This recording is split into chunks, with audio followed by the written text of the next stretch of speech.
예, 반갑습니다. 한양대학교 경영학부 이창민이라고 합니다. 기업 거버넌스 포럼에서 보수 문제 관심 가져주셔서 일단 너무 감사드리고요. 제가 경제교육연구소 부소장하고 있는데 저희가 보수 관련된 보고서도 2013년에 이제 자본시장법으로 임원 보수 공개되기 시작하고 나서 보수 관련 보고서도 계속 쓰고 그랬는데 그렇게 큰 이슈가 잘 안 됐거든요. 근데 뭐 특히 문제는 아시겠지만 주주총회에서도 보수 한도 심의하고 뭐 이런 식으로 되었기 때문에 문제점이 있어서 이제는 좀 본격적으로 문제 제기를 할 때가 되지 않았나 생각을 하고 있습니다. 저는 저희가 이제 국내 임원보수가 분석을 많이 했기 때문에 실질적으로 뭐가 문제인지 문제점 위주로 좀 말씀을 드리겠는데요. 저희가 2년에 한 번씩 보고서를 내고 있습니다. 임원보수 공시연항이요. 그래서 올해 이제 딱 10년치 자료가 모였습니다. 10년치 자료가 모였는데 일단은 첫 번째 중간에 그냥 약간 여담삼아 재밌던 거는 원래는 등기임원만 공시를 하게 했더니 중간쯤에 한번 지배주주들이 전부 미등기 임원으로 막 전환을 하고 이런 일이 있었어요. 그래가지고 자본시장법을 개정이 됐습니다. 그런 백그라운드가 좀 있었다고 생각을 해주시면 되고요. 일단 아시겠지만 상위 5명까지 지금 개월교수를 공시하도록 되어 있습니다. 그리고 홍 박사님이 해주시겠지만 미국 제도 따라한 거죠. 일단 첫 번째는 보수 공시하는 회사의 사내이사 비율이 여전히 굉장히 낮습니다. 여전히 굉장히 낮고요. 근데 저희가 이제 5억 원 이상의 트레스홀드를 걸어놔서 그런 문제점이 있는데 그럼 이게 문제점이 없는 거냐 생각을 하면 여기 보시면 전체 상장 기업 중에 한 35%, 37% 정도 공개를 하고 있고요. 기업 레벨로 하면 그렇고 이제 전체 사내이사 중에 한 14.8, 16.8 정도 공개를 합니다. 이제 그 문제는 CEO도 공개를 안 하는 회사가 굉장히 많다는 건데 사실은 저희가 레벨도 보수 총액의 문제도 있지만 이게 CEO의 보수 구조가 어떻게 짜여져 있는가를 외부에 알리는 취지잖아요. 그러니까 이건 취지에 안 맞게 지금 돼 있는 거거든요. 그래서 일단은 공시대상 등기임원 전원으로 조금 확대 필요가 하지 않는가. 저희는 이제 계속해서 이런 주장을 좀 하고 있습니다. 근데 굉장히 낮다라는 것은 조금 알아주시면 좋겠고요. 일단은 두 번째는요, 저희는 절대 수준, 그러니까 미국은 지금 절대 수준이 굉장히 문제죠. 어마어마하게.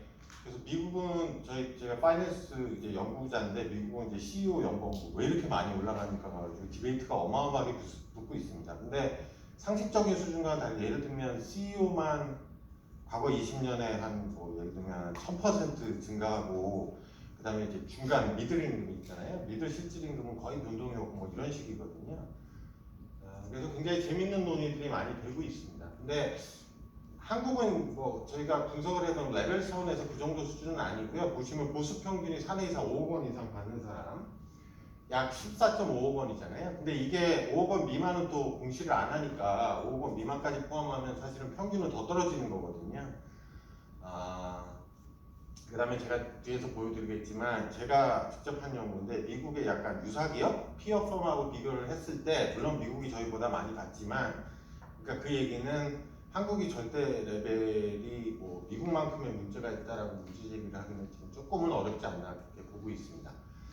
다만 이제 미국에서도요 연구의 거의 모든 연구의 95%가 보여주는 거는 지배구조가 좋지 않으면 보수가 과다 지급된다는 연구는 거의 뭐 95%니까 컨센서스라고 봐주시면 될 것 같아요. 그 다음에 대기업 집단이 한 17억 정도 나오고요. 사내이사 평균이요. 비대기업 집단. 그러니까 여기서 대기업, 비대기업 집단은 공정위 공시대상 기업 집단 얘기하는 겁니다. 그렇게 분류를 했을 때 당연히 대기업 집단이 높게 나오는 건 대기업 집단이 규모가 크잖아요. 네, 규모가 크니까 평균은 높은데 문제는 연구를 해보면 사실은 이게 재밌는 현상이 저희가 왜 저희 재벌은 내부 자본시장이 있다고 말씀드리잖아요. 근데 이제 임원이나 이런 거 보면 내부 노동시장도 좀 존재를 하는 것 같아요. 그러니까 내부 노동시장이 존재를 한다는 건 저희가 대기업 집단 계열사 중에 사이즈 작은데 되게 많거든요. 근데 그런 것들 고려해도 대기업 집단에 소속되는 계열사 프리미엄이 붙어요. 네. 근데 그걸 저도 디테일하게 연구는 안 해봤는데 사실은 예를 들면 뭐 삼성전자, 삼성증권, 삼성화재 이렇게 되면 약간 증권이나 화재도 삼성 계열사의 레벨을 맞춰가는 것 같아요. 안에서 인터널리. 그리고 그 안에서 임원들 왔다 갔다 하는 거는 다 잘 아실 테고요. 그래서 이거는 제가 이름을 붙이기는 그냥 대기업 집단의 재벌에 소속된 계열사면 사이즈나 퍼포먼스에 상관없이 임원들한테 약간의 설명되지 않는 프리미엄이 붙는다. 이렇게 이름을 붙였다고 생각을 해주시면 되고, 이거는 실증 결과입니다. 네, 그래서 이게 제가 미국하고 한국 평균 비교한 건데요. 여기 그래프 보시면 저희가 한 4배 차이 나거든요. 네, 4배 차이 나는데, 요거는 제가 일종의 사이즈를 통계해 준 거라고 생각을 하시면 돼요. 예를 들면 삼성전자 CEO면 미국의 삼성전자랑 사이즈가 비슷한 프로그램의 CEO를 잡아서, 근데 이렇게 매칭을 한 이유는 모든 실증 결과가 보여주는 게 임원 보수의 제일 결정적인 결정 요소는 실적도 아니고요. 주가 수익률도 아니고 그냥 사이즈입니다. 네, 근데 그 미국은 근데 사이즈가 어떻게 측정하느냐에 문제가 많은데, 미국은 시가총액이고요. 네. 한국은 시가총액이 아니에요. 한국은 매출입니다. 예. 매출이 높아지면 컴pen세이션이 올라가요, 한국은. 그런데 뭐 하여튼 그런 거를 비교해 줬을 때 한 4배 정도 차이는 나고 있다라고 봐주시면 될 것 같고요. 자, 그 다음에 그러면 미국 요즘 이슈는 기업 내 소득 분배인데, 아시겠지만 미국은 CEO 페이 슬라이스라고 해서 그거 공시하게 만들었습니다. 그게 2019년, 네, 2019년부터. 그러니까 CEO 페이 슬라이스라는 거는 CEO 임금이 분자고요. 그 다음에 그 회사의 중위 임금이라고 미디언 임금이 분모예요. 네, 그래서 CEO가 직원보다 얼마가 더 받느냐 하고 있는데요.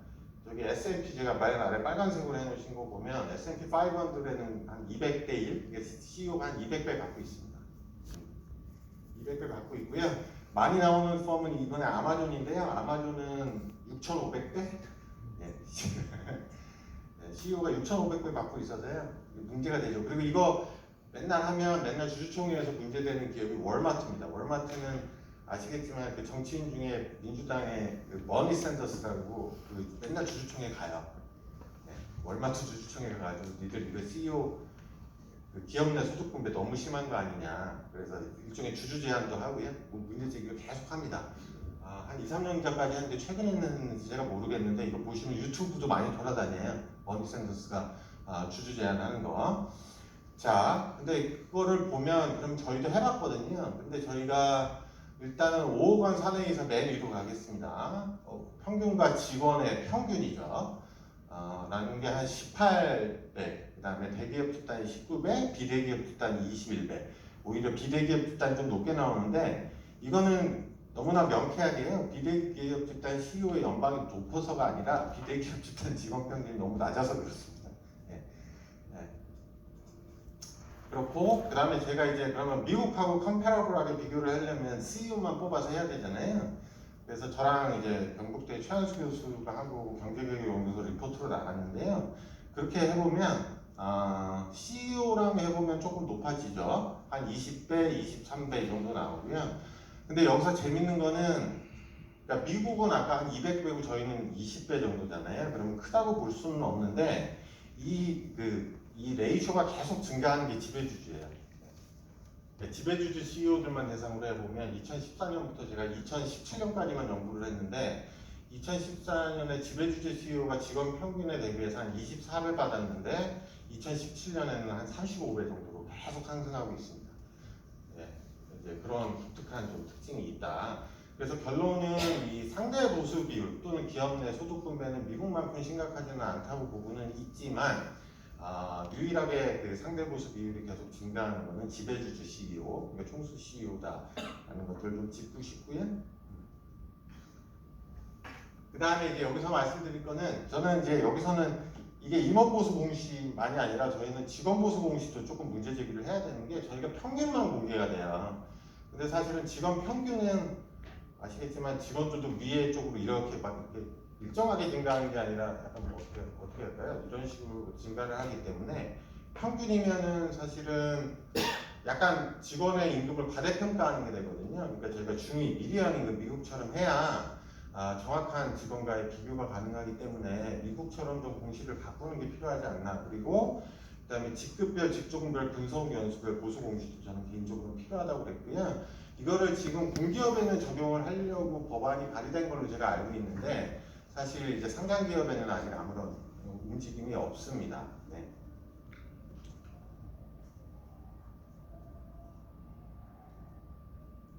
예, 그래서 제가 아까 말씀드린 이제 그 상대에는 추이는 뭐 크로스컨트리 비교를 해봐도 뭐 미국이 제일 세고요. 저기 맨 왼쪽 그래프 보시면 사실 저기 한국은 아예 통계에도 안 들어가 있는데 아마 그게 자료가 없어서 못 넣었을 것 같긴 한데 제가 계산한 거에 따르면 저기에는 저 랭킹 안에도 들어가지는 못하고요. 그 다음에 미국이 얼마나 빠르게 증가하고 있는가는 이 그래프에서 아주 드라마틱하게 증가하고 있다는 것을 보실 수 있을 겁니다.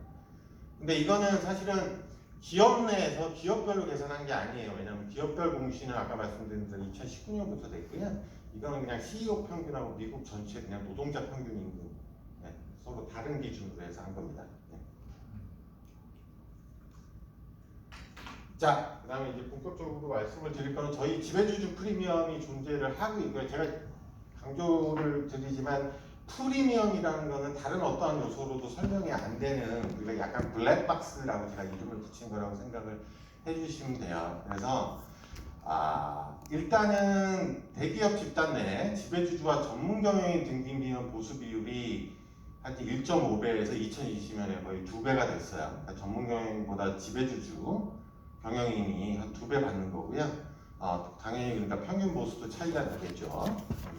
그 다음에 당연히 미등기 임원에서도 지배주주와 전문 경영인 차이가 존재를 합니다. 왜냐하면 사실은 미등기 임원으로 전환을 하는 케이스는 대부분 지배주주 총수기 때문에요. 그러니까 이 차이가 왜 발생하는가가 저는 이제 핵심 포인트고요.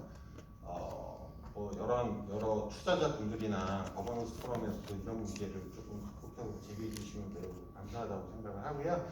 근데 이 프리미엄은 제가 그냥 단순 비교한 게 아니고요. 굉장히 엄밀한 통계 분석에서 나왔다. 그러니까 다른 거를 모두 다 통제하고 나온 결과라고 생각을 해주시면 돼요. 자, 그래서 일단은 제가 최한수 교수랑 한 게 지배주주 프리미엄하고 대기업 계열사 프리미엄을 밝힌 건데요. 저게 14, 15, 16, 17, 18 일단 5년치 자료가지고 한 거고요. 그다음에 제가 이제 올해 10년치가 쌓여서 10년 기념으로 한번 똑같은 것 다시 해볼까 생각을 하고 있습니다. 근데 지배주주 프리미엄이 존재를 하는데 제 연구 말고도 다른 연구 계산이 있어요. 아마 저기 김우창 교수님이 얼마 전에 한겨레 칼럼 쓰신 거에서 언급을 하셨는데 어떤 연구인지 제가 여쭤보지 못했는데 거기서는 지배주주 프리미엄이 전문 경영인 비교에서요 한 30에서 40 정도로 측정을 했는데 제가 연구를 했을 때는 훨씬 높게 나왔어요. 사실은 77% 정도 더 받고 있는 겁니다. 그러니까 이거를 굉장히 쉽게 비교를 해드리면 지배주주 CEO랑 전문 경영인 CEO의 차이라고 보시면 돼요. 그러니까 지위도 같고 그럼에도 불구하고 그 정도를 구합니다. 라고 나오는 거고요. 그 다음에 22%는 제가 아까 말씀드린 그 대기업 집단 계열사에 속해만 있으면 다른 거 다 통제하고 그래도 비슷한 조건의 비대기업 집단 계열사의 CEO보다 한 22%더 받는 거예요.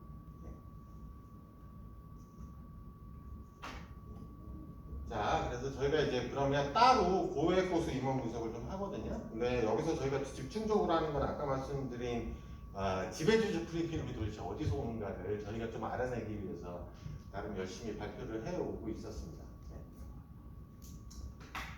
자, 일단은요. 특징은 첫 번째는 지배주주와 전문 경영인은 보수 스트럭처가 엄청나게 다릅니다. 지배주주는 다 고정급이고요. 네. 저기 상여도 뭐 상여도 아시겠지만 추석 상여 이런 거 물론 저기 이제 PS나 이런 것도 포함이 되지만 그러니까 짧은 그러니까 short-term 인센티브죠. 전부 그런 걸로 구성되어 있어서 파란색이 고정급여고 주황색이 그 상여. 그러니까 정리를 하면 주황색은 그냥 추석 상여, 설 상여 플러스 썸띵 단기 인센티브라고 보시면 되고요. 그다음에 전문 경영인은 그 회색 라인이 조금 높아지죠. 근데 저 회색 라인이라는 게 주식 매수 선택권입니다. 스탁 옵션이 조금 있고요. 근데 이제 이 차이는 해석하기가 조금 애매한 게 사실은 아시겠지만 저희는 지배주주한테 스탁옵션 못 주거든요. 네. 지배주주한테 스탁옵션 못 주기 때문에 어쩔 수 없이 고정급여 비중이 조금 높은 현실도 있지만 그럼에도 불구하고 그러니까 롱텀 인센티브 플랜이 별로 작동을 안 해요. 지배주주한테는. 이제 그런 문제도 있습니다. 그러니까 롱텀 인센티브 플랜은 스탁 옵션으로 전문 경영인한테 주는데 사실은 지배주주한테는 거의 그냥 단기 확정된 고정급여와 그 해에 나온 캐시 보너스 이게 다라고 생각을 해주시면 돼서 스트럭처가 그렇게 좋다고 볼 수는 없을 것 같고요.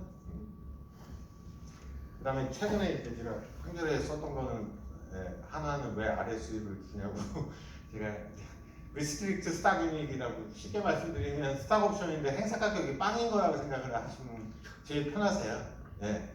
근데 그거를 지배주주한테 그러니까 스탁 옵션은 못 주잖아요. 그러니까 RSU는 행사 가격이 0인 건데 그걸 오히려 좀 주기 시작했어요. 근데 그 다음에 언론에서 기자분들이 찾으신 거 보니까 김동관만 준 건 아니고 그 두산 박정훈도 줬더라고요. 그러니까 제가 조금 우려하는 건 이게 좀 퍼져나가지 않을까 조금 걱정을 하고 있습니다. 예.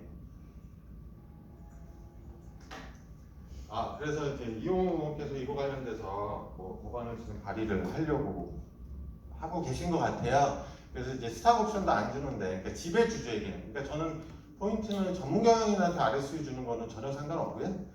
지배주주한테 주는 거는 조금 조심해야 된다고 생각하는데 이제 법안을 지금 발의를 하시려고 하고 있습니다. 근데 이제 여기서 포인트는 스탁 옵션은 저는 스탁 옵션 규율도 조금 이상하다고 생각을 해요. 왜냐하면 보시면 저희가 스탁 옵션은 부여할 때요, 부여 공시는 해요. 부여할 때 부여 공시는 하고 그때 거기다가 이제 공정 가격, 그러니까 옵션 밸류 가치 평가에서 주당 얼마다 이런 것들은 다 공시를 하긴 하는데 임원 보수에 포함이 안 돼요.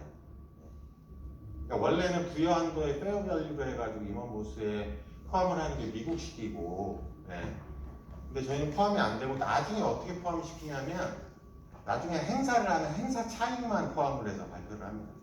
그러니까 행사 차익 나중에 행사하면, 근데 그거는 원래 임원 보수 공시 취지에 맞지를 않는 거라 이것도 좀 수정이 필요하다고 보고 있고, 그 다음에 또 하나는 제가 추가적으로 말씀드릴 거는 왜 그러면은 임원 그 카카오페이 생각하시면 되는데 카카오페이가 상장하자마자 스톡옵션 행사하고 바로 팔고을 해서 문제됐잖아요. 근데 저희가 규제 허점이 있는 게 행사하는 거는 결국 CEO가 자기 회사 주식을 사는 거잖아요. 매입이잖아요. 근데 이거는 상장사에는 매입 공시, 그러니까 그 공시 의무가 없어요. 아니 코스피는. 저희는 희한하게 코스닥만 합니다. 그것도 좀 희한해요. 왜 그렇게 됐는지는 모르겠는데, 이제 그런 좀 루프홀이 있습니다. 그래서 스톡옵션 관련 레귤레이션도 저는 문제가 있지만, 지금 RSU는 전혀 아무런 규제가 없습니다. 레귤레이션이 없기 때문에, 이거는 뭐 보완이 필요하다고 좀 판단하고 있습니다. 자, 그 다음에 이제, 지배주주 프리미엄이 생기는 이제 원인을 조금 본격적으로 말씀을 드리면, 이거는 최근에 얘기한 거죠. 고액 수령자는, 일단 고액 수령자 특징은 100억 이상 받은 사람은 지배주주는 복수 계열사입니다. 복수 계열사이기 때문에 고액 수령이에요. 그 다음에 전문 경영인은 최근에 뭐 작년인가 재작년인가 장이 좋았을 때가 언제죠? 그때 그 카카오페이 그때 행사 매각한 그 연도에 집중적으로 다 행사하고 막 그러셔가지고 그때 이제 행사 이익이 다 공시가 됐기 때문에 전문 경영인이 그때 막 점프를 많이 했어요. 그래서 대표적으로 이제 복수 계열사는 이재현, CJ, 그다음에 신동빈이 이재현은 3개, 신동빈은 6개고요. 그다음에 전문 경영인이 한 거는 김종훈, 유영준, 카카오 스톡 옵션 행사입니다.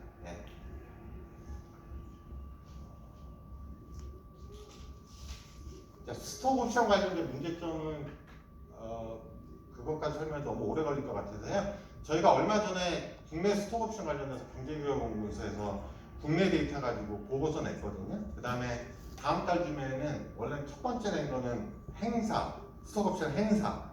그 다음에 두 번째는 저희가 낼 거는 스톡 옵션 매각. 그래서 국내 데이터 가지고 분석한 거 보고서 낼 테니까 그거 보시면 무슨 문제점이 있는지 조금 파악이 되실 거라고 생각을 합니다. 자, 그래서 첫 번째는 좀 복수 계열사는 문제 제기가 돼야 된다고 보는데요. 그러니까 이제 법적 지주회사 체제도 아니고 제가 보기엔 뭐 지주회사 체제는 제가 찾아보니까 일부 미국에서는 멀티플로 하는 경우가 있죠. 그러니까 예를 들면 구글 같은 경우도 지금 CEO가 알파벳이 지주회사잖아요. 알파벳하고 구글 CEO는 겸직이에요. 네. 근데 사실은 중요한 거는 보수는 한쪽에서만 봤죠. 당연히. 그리고 아시겠지만 거기는 알파벳만 상장회사고 구글은 비상장이잖아요. 다 100%고. 그러니까 그런 100% 어떤 지주회사 체제, 우리나라 같은 금융지주회사 체제에서 임원 겸직하고는 차원이 다른 서로 다른 인더스트리의 상장 계열사의 CEO를 막 겸직하고 있는 문제는 매우 심각하다고 보고 있습니다. 그리고 그것도 풀타임 하는 것처럼 해서 복수로 임원 보수를 가져가는 것은 매우 문제가 크고요. 그 다음에 여기서 또 하나는 저희가 비상장, 그 대기업 집단은 비상장 계열사 많은데 거기도 겸직 많이 하는데 그건 아예 공개가 안 돼요. 그러니까 제가 보기에는 이 상장 계열사가 롯데 신동빈 회장이 상장 계열사 6개였으면 제가 보기엔 비상장 계열사까지 합치면 10개 뭐 충분히 넘어갈 가능성이 있습니다. 공개가 안 되고 거기서 보수를 얼마나 받는지도 저희가 모르고 있고요. 그래서 뭐 저희가 주장하는 거는 어쩔 수 없이 겸직은 안 하는 게 좋지만 보통 그렇게 디펜스를 하시면 이게는 지금 지주회사 취지는 아니지만 이건 실제적으로 지주회사이기 때문에 주어 하나도 하고 뭐 하나 다른 데서 하고 이런 식으로 디펜스를 하시기 때문에 이렇게 되면 회사에서 안분을 해서 하든가. 그래서 SK는 전문 경영인한테 안분으로 지급하거든요. 계열사 여러 개 하면 이런 식으로 하고요. 그 다음에 이제 비상장 계열사는 보수 공시 역시 해야 된다. 네.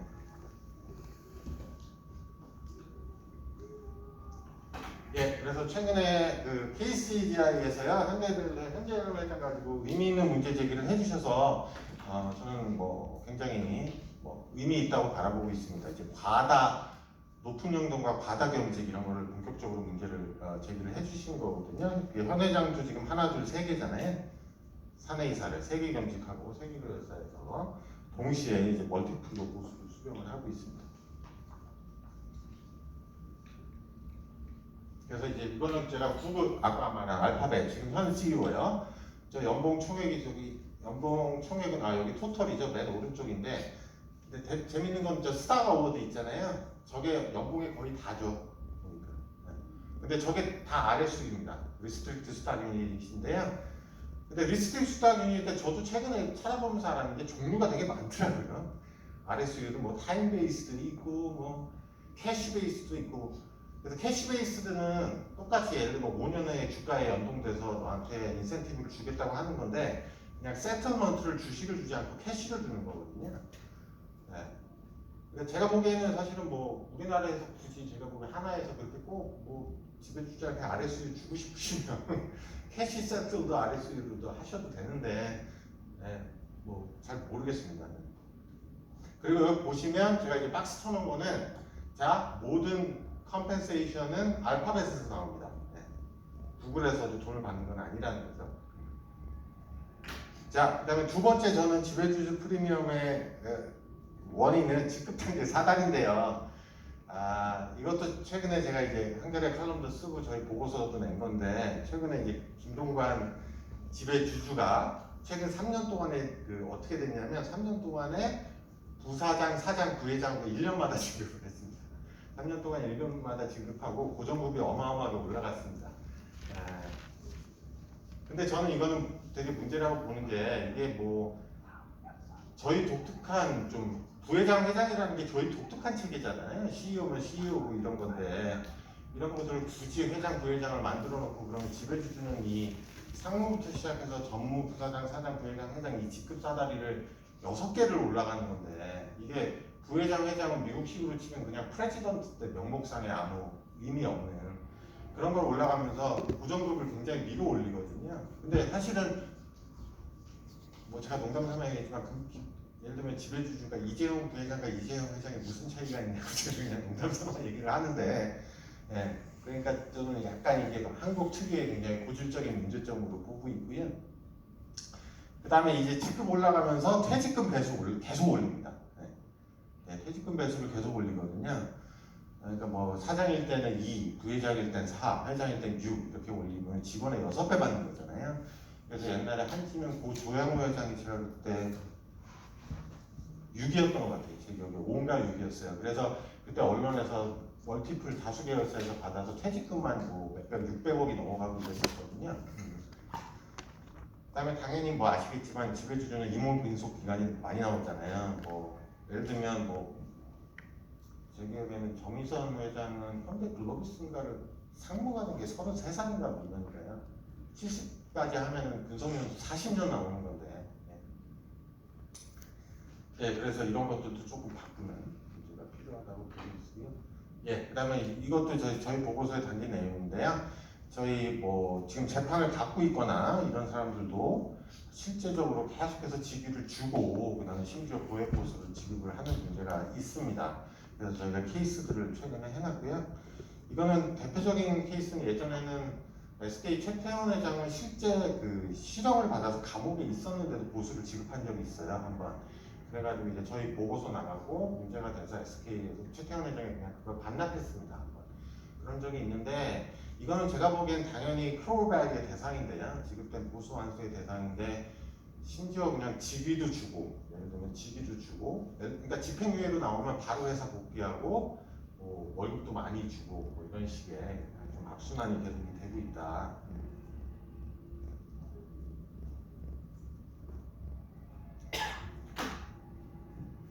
제가 이제 미국 제도는 아주 디테일하게 못 찾아보는데 황 박사님 혹시 아시는 게 있는지 모르겠는데 있으세요? 네, 그럼 넘어가겠습니다. 넘기고. 네. 근데 이제 재밌는 거는 사실은 이제 SEC 룰이 어떠냐는 다르게 기업의 내부 프로비전으로 클로우백의 대상을 넓힐 수는 충분히 있거든요. 맥도날드 CEO는 이거 미투거든요. 사실은. 미투에서 기업의 레퓨테이션을 헐트했다라고 해서 지금 이제 환수 문제가 대두되고 있는 거니까 사실은 뭐 법에 뭐 예를 들면 범위를 굉장히 넓게 정할 수는 없거든요. 그러나 이거는 뭐 주주들의 문제적 폭은 충분히 넓힐 수 있다 말씀을 드리고요. 예, 그다음에 퇴직금 문제 제가 말씀드렸는데 퇴직금 굉장히 많고요. 복수 계열사에 수령을 하고요. 저희가 평균 내보니까요. 회장이나 대표, 그러니까 지급률 중에 퇴직금 지급 배수 중에 임원마다 각각 다르게 적용이 되는데 최대 배수만 분석을 해보면 이건 제가 한 건 아니고요. 기업 지배구조 지금 ESG 기준원에서 한 건데 거기서 보면 최대 지급률은 2.74, 한 3 정도 나와요. 그래서 저희 경제연구소에서는 주주총회 시즌에 가이드라인을 낼 때 이 임원 퇴직 배수 이거는 3까지는 그래도 괜찮지만 3을 넘어가면 좀 문제가 있다 이런 식으로 가이드라인을 정하고 있습니다.